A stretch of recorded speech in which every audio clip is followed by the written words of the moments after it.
Ok, le dernier algorithme de préemptive qu'on va voir, c'est le round robin. On va voir qu'il fonctionne un peu spécialement parce que, en plus d'avoir notre grant chart, on va avoir une queue en plus.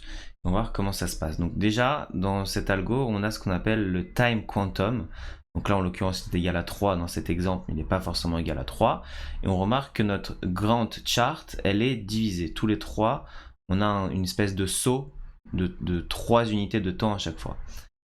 Et on a notre tableau avec nos 5 process avec leur arrival time et leur burst time. Donc on va voir comment cet algorithme fonctionne pour permettre au process de fonctionner en même temps.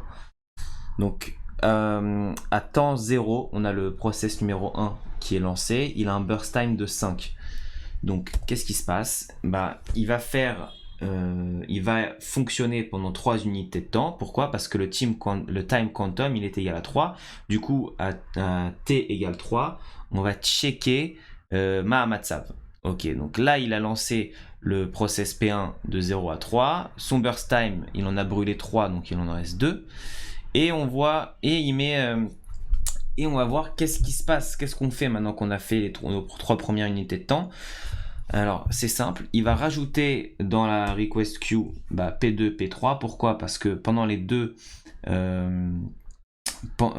trois premières unités de temps, le arrival time de P2 c'est 1 et le arrival time de P3 c'est 3.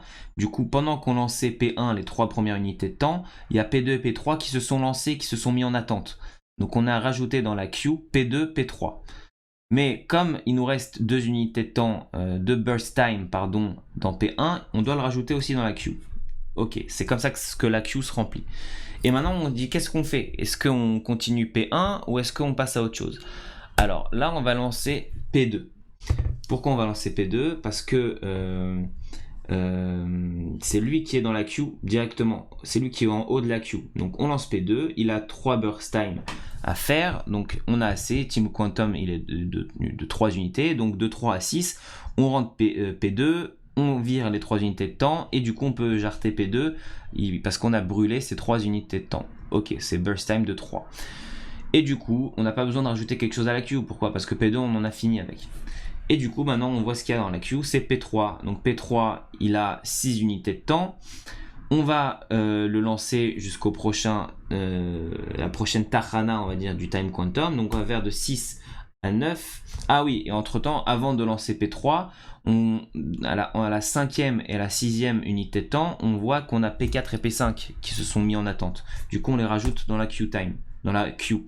Donc dans notre queue actuellement on a dans l'ordre P3, P1, P4, P5 et on va lancer maintenant P3, sauf que on va le lancer que pour 3 unités de temps parce qu'on a un time quantum de 3. Donc on s'arrête à la Tahana 9, on enlève les 3 unités de temps de P3 et on barre P3. Et du coup on va rajouter P3 à la fin de la queue. Pourquoi? Parce qu'il nous reste du burst time, on n'est pas arrivé à 0.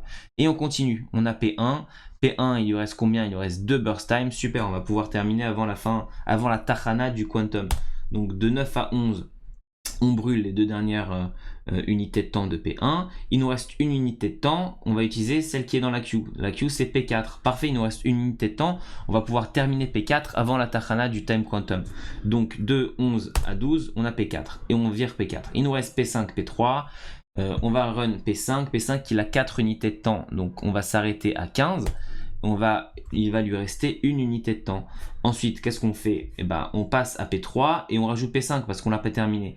P3, il lui reste 3 unités de temps, pile, parfait. Donc de 15 à 18, on fait P3 et on lui vire ses 3 unités de temps. Et enfin, on termine P5 parce qu'il lui reste une unité de temps. Ça, c'est le round run-in algo.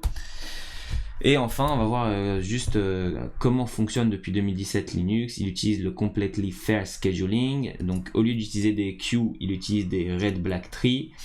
Chaque process, il a une virtual time, donc environ qui dure 20 millisecondes.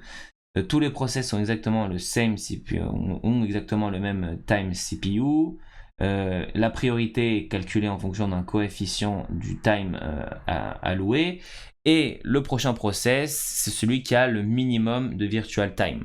Ok, c'est comme ça que ça marche sur Linux depuis 2007.